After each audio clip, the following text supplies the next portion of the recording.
gbogbo tẹ́ ń ṣe rádaràda ni ọmọ ọlọ́mọ tẹ́ tún tàn wá láti London tẹ́ tàn wá fine man fine boy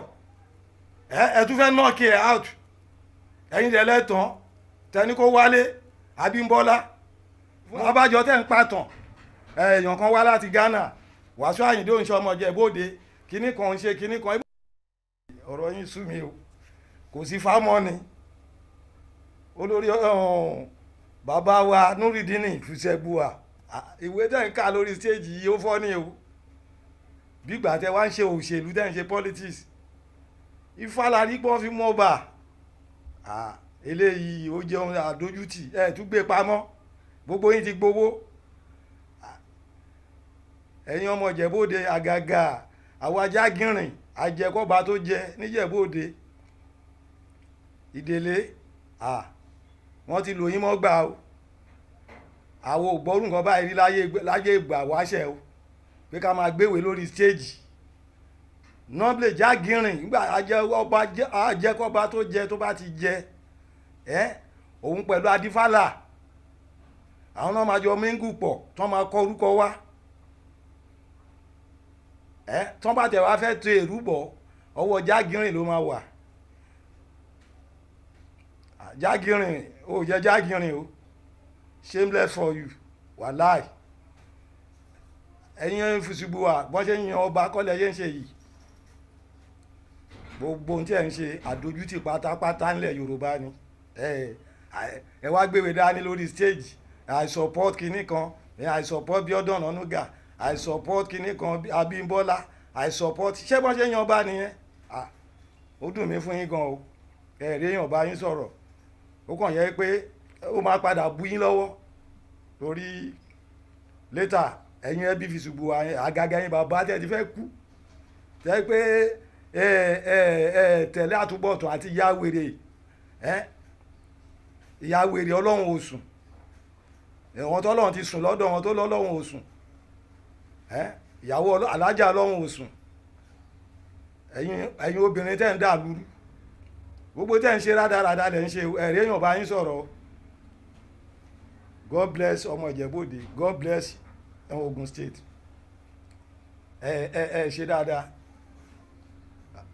ṣẹ́rí lẹ́yìn ọba yìí ẹ bìlí pé ẹ máa lọ kóòtù táyà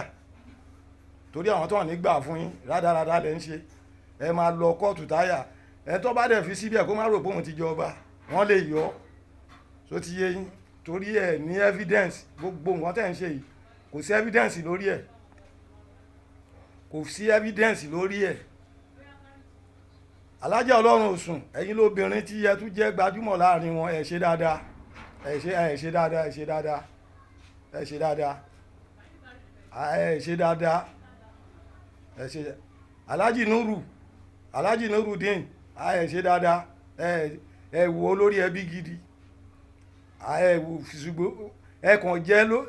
jẹ́ olórí láre ojú tí gbà mí ti gbà mo rí ìwé lọ́wọ́ yín lórí stage ṣé political kìíní lẹ̀ hàn náà sí ni níbo lẹ fi fá sí kò yẹ kó rí bẹ́ẹ̀ ẹ̀yin brọ́dà mi ń délé ajẹ́ kọ́ba tó jẹ orú ò ṣẹlẹ̀ rí o tí gbogbo yẹn bá lè jáde kẹ́ sọ̀rọ̀ ẹ kàn jẹ́ Jágìnrìn lórí irọ́ ni lórí òfo tó ti yé yín Jágìnrìn òfo lẹ jẹ́ kí lẹ jẹ́ ajẹ́ kọ́ba tó jẹ fún tẹ́lẹ̀ sọ̀rọ̀ ó dùn mí fún abájọ tẹ́ ń pàtàn èèyàn kan wá láti Ghana Wasiu Ayinde ń ṣe ọmọ Ìjẹ̀bú-Òde kíní kan ń ṣe kíní kan ibò sọpọ́ọ̀tì Wasiu ń sọ tèmi ni o gbogbo tẹ́ ń ṣe rádaràda ni ọmọ ọlọ́mọ tẹ́ tún tàn wá láti London tẹ́ tàn wá fine man fine boy ẹ tún fẹ́ knock ẹ̀ out ẹ̀yin dẹ̀ lẹ́tàn tẹ́ni kó wálé Abímbọ́lá mo ń ṣe fáǹsì mi o ẹ̀ṣẹ̀ wá ń gbèwé tẹ́ mọ́ tẹ́ fẹ́ ṣe tẹ́lẹ̀ ni gbogbo yín ti gbowó ẹ ti gbowó owó yẹn dẹ̀ máa há yín lọ́rùn ni gbogbo yín wá dé fìlà bí àwọn báwọn bàbá ti ń ṣàgbé láyé àtijọ́ ó dàbọ̀ ó kù díẹ̀ fún yín ẹ máa tó gbẹ̀mí lọ́wọ́ mi. Yeah, my name is Bayo Black. I'm inviting you to a day physical content monetization training and a visit to Olumo Rock coming up on January 30, 2026. Come and learn, create, and network with industry professionals. Hope to see you there.